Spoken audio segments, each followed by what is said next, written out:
Bagaimana kondisi Iran bisa memburuk saat Amerika Serikat membombardir dengan kekuatan udara yang belum pernah ada? Jawabannya sederhana. Lebih banyak kekuatan udara. Sesuatu yang besar baru saja masuk ke Laut Tengah ketika kapal induk ketiga Amerika Serikat mendekati Iran. Ini ancaman 3 kali lipat saat Asia Alas bertaruh besar dan menyiapkan kejutan besar untuk rezim Iran. Lebih banyak kapal induk, lebih banyak pesawat tempur, dan seperti yang akan Anda ketahui jika terus menonton, kedatangan kapal induk ketiga menghilangkan sisa pengaruh terakhir yang dimiliki Iran. Pertama, mari kita fokus pada kapal induknya sendiri. Pada 8 Maret Jerusalem, POS melaporkan bahwa SAS telah mengerahkan USS George H.W. Bush yang sekarang sedang menuju ke Laut Mediterania. Kapal induk tersebut akan bergabung dengan 2 kapal lainnya yang dimiliki Angkatan Laut Alas di sekitar Iran, yaitu USS Abraham Lincoln dan USS Gerald R. Ford. Seperti USS Abraham Lincoln, kapal perang terbaru ini juga termasuk kapal induk superkelas Nimitz milik Amerika. Sementara semua ini terjadi, USS Gerald R. Ford telah melintasi terusan Suez dan memposisikan dirinya di Laut Merah, di mana kapal tersebut dikabarkan sedang menunggu untuk menghadapi setiap upaya dari kelompok Houthi di Yaman yang ingin bergabung dalam perang di pihak Iran. USS Abraham Lincoln terus mengirim pembom dan jet tempur ke wilayah udara Iran, menghancurkan target di darat saat Ashrin secara sistematis melumpuhkan kekuatan militer yang dianggap dimiliki Iran. Kembali ke USS George H.W. Bush, kapal induk tersebut telah dikerahkan setelah menyelesaikan serangkaian latihan pra-penempatan yang mempersiapkannya untuk tugas-tugas yang akan datang. USNI News melaporkan tentang pelatihan ini, mencatat bahwa kapal induk dan kelompok tempurnya telah menyelesaikan pelatihan unit komposit yang merupakan latihan yang harus diselesaikan oleh semua kelompok tempur kapal induk sebelum mereka dapat disertifikasi untuk tugas nasional. Dengan kata lain, pelatihan telah selesai dan kapal induk siap untuk beraksi. Pasukan armada alias Salat Talam membenarkan dengan pernyataan singkat yang membuat rezim penguasa Iran merinding. GH2B CSJ berulang kali menunjukkan peluncuran dan pemulihan aset udaranya secara akurat dan cepat. Pernyataan tersebut menyebut pelatihan ini sangat intens. Selama latihan, selama 28 hari pesawat dari George H.W. Bush melakukan 1.586 sorti dengan 693 pendaratan menggunakan penahan pada siang hari dan 682 pendaratan lainnya pada malam hari. Kapten Robert Bibo, Komandan Carrier Group, menyatakan timnya kini siap menghadapi segala kemungkinan. Ia menegaskan tugas mereka, memastikan kesiapan, bertindak segera untuk superioritas udara, serangan, peperangan elektronik, atau kehadiran saat dibutuhkan. AS memiliki beberapa peran yang sangat spesifik untuk USS George H.W. Bush. Tetap bersama kami karena kami akan membahas apa yang akan dilakukan kapal induk ini saat bergerak melintasi Mediterania. Sebelumnya, kapal induk super ini menambah kekuatan tempur dalam perang yang sudah menguntungkan Awas sejak mereka mulai menyerang Iran. Naval Technology menyediakan beberapa informasi dasar dengan mencatat bahwa kapal induk ini memiliki awak sebanyak 3.250 orang termasuk 160 perwira. Kapal ini telah menjadi bagian Angkatan Laut Alas sejak Mei 2009 dan sudah memiliki kekuatan tempur besar bahkan sebelum membahas armada pesawatnya.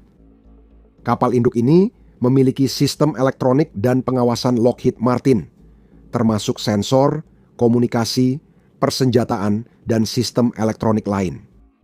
Berbicara tentang persenjataan, USS George H.W. Bush dilengkapi dengan peluncur rudal Raytheon GMLS Mark 29 yang menembakkan rudal NATO Sea Sparrow atau Evolved Sea Sparrow.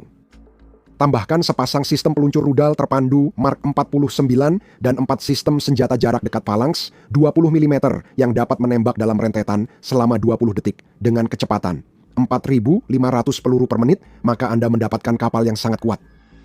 Namun, yang perlu dikhawatirkan Iran bukan kapal induknya, melainkan pesawat-pesawat yang dibawanya.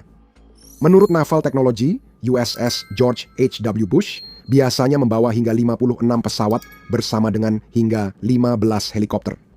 Kapal ini tidak membawa F-35, berbeda dengan USS Abraham Lincoln yang membawa kemampuan siluman penting bagi ASAWAS di Iran untuk menghancurkan pertahanan udara terisolasi. Namun, yang dibawa USS George H.W. Bush ke medan pertempuran adalah beberapa F-18 generasi keempat bersama dengan Grumman EA-6B Prowler dan Grumman E-2C Hawkeye. Pesawat bisa diluncurkan setiap 20 detik, sehingga Amerika Serikat hanya butuh beberapa menit untuk menerbangkan seluruh armada dari kapal perang ini saat diperlukan. Jadi, kita punya satu lagi kekuatan besar Amerika yang bergerak mendekati Iran. Tapi kenapa? Kami bisa memberitahu Anda apa yang tidak akan dilakukan kapal induk super terbaru ini, yaitu menghancurkan kapal perang Iran. Sejujurnya, itu tidak perlu dilakukan, karena semua kapal utama yang dimiliki Iran sudah tenggelam. Menurut Presiden Amerika Serikat, Donald Trump, AS berhasil menghancurkan 42 kapal Iran hanya dalam 3 hari serangan selama operasi Epic Fury, dan itu telah menghancurkan sebagian besar angkatan udara Iran serta sebagian besar jaringan pusat komando dan pengendaliannya. Ini tidak berarti USS George H.W. Bush tak akan menambah penderitaan di Iran, seperti yang akan Anda ketahui sebentar lagi. Namun, kapal induk ini tidak datang untuk menjalankan tugas yang belum bisa dilakukan 2 kapal induk lain di sekitar Iran. Apa yang dilakukan kapal induk super di Mediterania saat mendekati Iran? Beberapa jawaban untuk pertanyaan itu bermula dari satu kekuatan tawar Iran dalam konfliknya dengan Asetapus, yaitu Selat Hormuz. Meskipun telah dibombardir habis-habisan, Iran masih mampu mengerahkan kapal-kapal kecil cepat ke Selat Hormuz untuk menimbulkan masalah besar bagi pelayaran global. Sebagai sedikit konteks, selat yang satu ini adalah salah satu koridor minyak utama di dunia. Menurut BBC, Iran sudah mengatakan bahwa mereka akan membakar kapal apapun yang mencoba melewati Selat Hormuz selama perang mereka dengan Amerika Serikat dan Israel masih berlangsung, yang menjadi masalah karena sekitar 20% gas dan minyak dunia yang diangkut lewat laut melewati selat ini. Walau angkatan lautnya hampir hancur, Iran tetap bisa menimbulkan masalah di jalur air sempit ini dengan drone dan kapal cepat. Dengan lebar hanya 50 km atau 31 mil di pintu masuk dan keluarnya, Selat Hormuz menjadi titik sumbat alami yang bisa dimanfaatkan Iran untuk melancarkan ancamannya. Artinya, 3.000 kapal yang melewati selat ini, setiap bulannya sebagian besar kini terhenti. Ini setara dengan miliaran dolar pengiriman terhambat. Pada tahun 2025 saja, sekitar 20 juta barel melewati satu jalur air ini, kata BBC, yang jika dijumlahkan mencapai hampir 600 miliar dolar perdagangan energi. Iran sadar mereka tak bisa melukai militer Aisarapus, tapi mereka dapat menyerang ekonomi puluhan negara dengan satu-satunya pengaruh yang dimiliki. Inilah USS George H.W. Bush. Menurut analisis Max Afterburner tentang perjalanan USS George H.W. Bush, kapal induk super ini kemungkinan akan menjadi kapal pengawal kapal komersial yang melewati Selat Hormuz. Andalan utama Iran sebagai kekuatan angkatan laut sekarang adalah kapal-kapal serang cepat ini.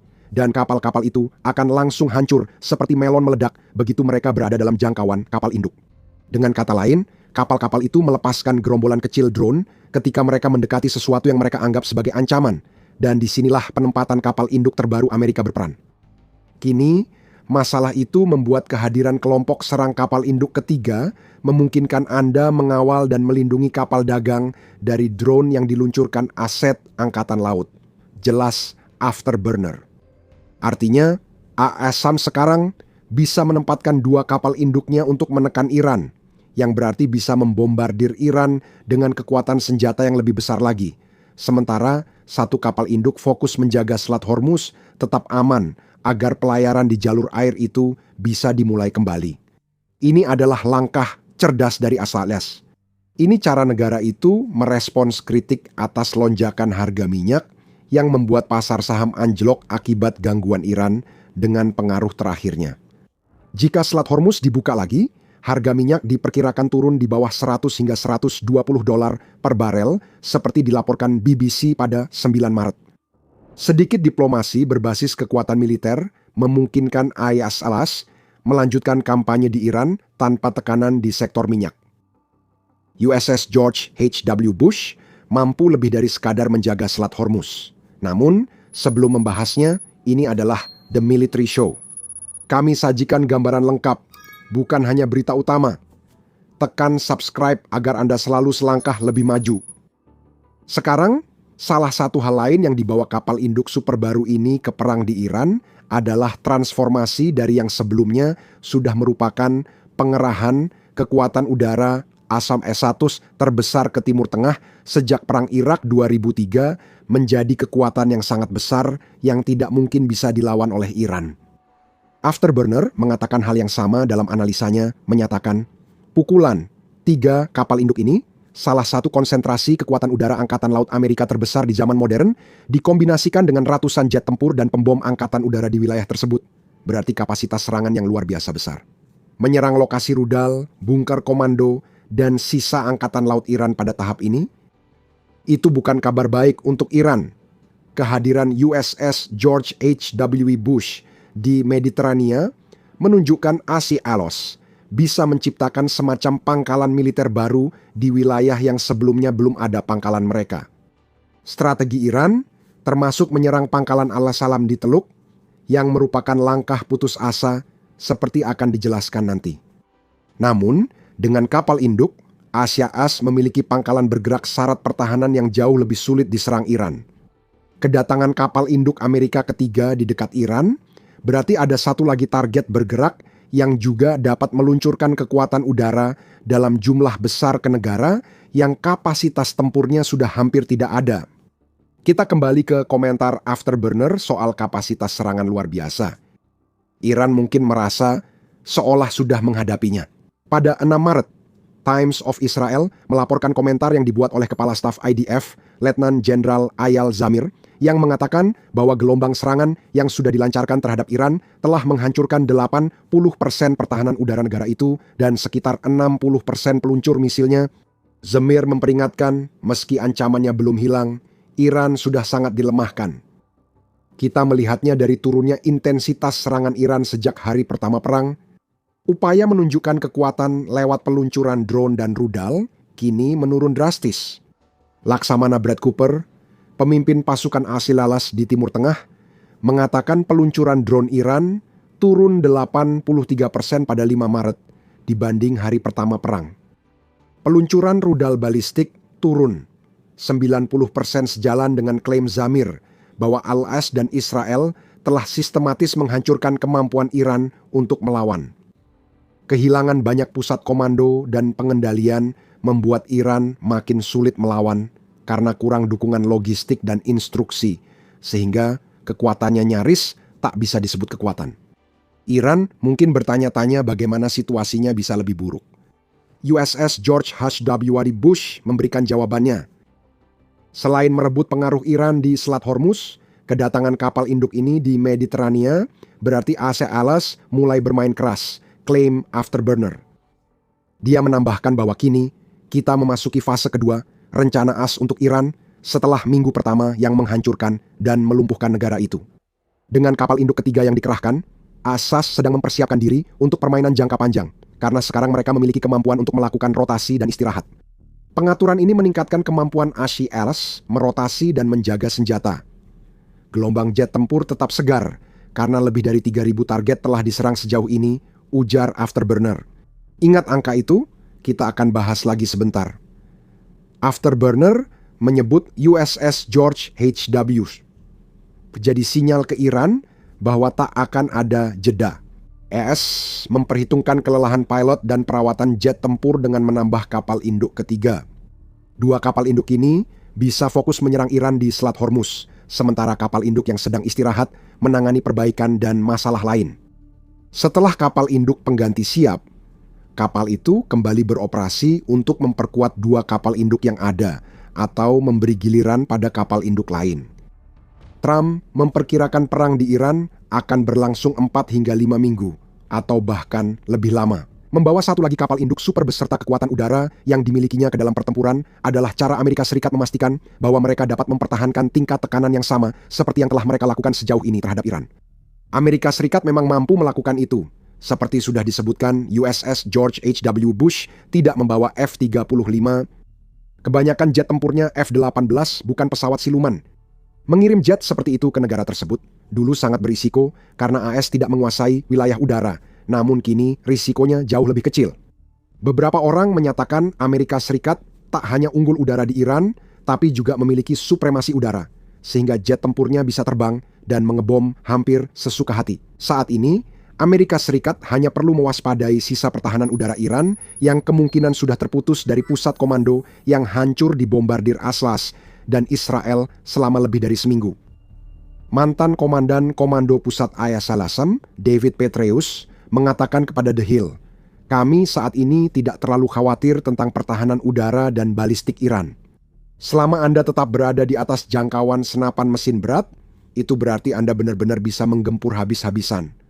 Supremasi udara telah dicapai," katanya. Dan itu berarti kedatangan USS George H.W. Bush sangat masuk akal. AS tidak membutuhkan F-35 lagi selain yang sudah dimilikinya. Jet-jet yang diterjunkan mampu menjalankan misi siluman menghancurkan sisa pertahanan udara Iran. Kelompok kapal induk terbaru kini bisa menyerang target di Iran di Selat Hormuz dengan pesawat tempur generasi keempat. Pendekatan berlapis, dimulai siluman lalu serangan besar adalah alasan munculnya angka tadi. Masih ingat? Lebih dari 3.000 serangan yang sudah dilakukan AS sejauh ini. Dan menurut Afterburner, kedatangan USS George H.W. Bush di Mediterania bisa menyebabkan ribuan serangan lagi dalam waktu dekat. Dan kemungkinan angka itu akan berlipat ganda atau 3 kali lipat dalam 1 minggu ke depan, kata Afterburner, seraya menambahkan ini akan terus memberikan tekanan pada rezim tersebut. Penyebutan rezim Iran membawa kita ke topik terakhir di video ini. Apa yang akan terjadi selanjutnya? Saat ini, Iran melakukan segala cara untuk keluar dari situasi yang sedang dihadapinya. Meskipun jelas ada perpecahan internal yang menyebabkan respons mereka menjadi tidak terkelola dengan baik dan membingungkan. Pada 8 Maret, Al Jazeera melaporkan Presiden Iran Masoud Pezeshkian meminta maaf kepada negara-negara Teluk atas pengeboman sebagai respons operasi Epic Fury. Meski upaya ini tampak lemah untuk mencari simpati negara-negara yang lama diintimidasi Iran, permintaan maaf itu dicabut beberapa jam kemudian saat Iran menyerang sasaran di Kuwait, Bahrain, Uni Emirat Arab, dan negara lain. Iran tampaknya bingung dan tidak tahu harus berbuat apa. Dengan ditunjuknya putra kedua Ali Khamenei, Mojtaba Khamenei, sebagai pemimpin tertinggi baru, tampaknya rezim masih menuntut pengabdian fanatik, meski kemungkinan besar tak tercapai di Iran. Trump menyebut penunjukan itu tidak dapat diterima, menandakan ala-sala pesan akan terus menekan Iran keras. Khamenei yang baru akan sangat rentan, karena sulit dibayangkan ia bisa melakukan selain bersembunyi di bunker setelah negaranya sendiri menjadikannya sasaran. Rezim yang berkuasa di Iran jelas sedang kacau saat ini. AS akan terus melangkah. Trump menyatakan hanya ingin penyerahan tanpa syarat dari rezim Iran, sementara Bloomberg menambahkan Presiden Al-Aylas tampaknya tak lagi tertarik menawarkan kesepakatan nuklir sebagai solusi bagi Iran. Waktu membuat kesepakatan tampaknya sudah lewat, dan jelas Assad ingin sangat mempengaruhi masa depan Iran. Setelah itu, dan terpilihnya seorang pemimpin besar yang dapat diterima, kami bersama banyak sekutu dan mitra kami yang luar biasa dan sangat berani akan bekerja tanpa lelah untuk membawa Iran kembali dari jurang kehancuran, menjadikannya secara ekonomi lebih besar, lebih baik, dan lebih kuat dari sebelumnya, ujar Trump dalam sebuah unggahan di Truth Social pada 6 Maret, membahas rencananya setelah rezim Iran tumbang. Kedatangan USS George H.W. Bush di Laut Mediterania merupakan sinyal.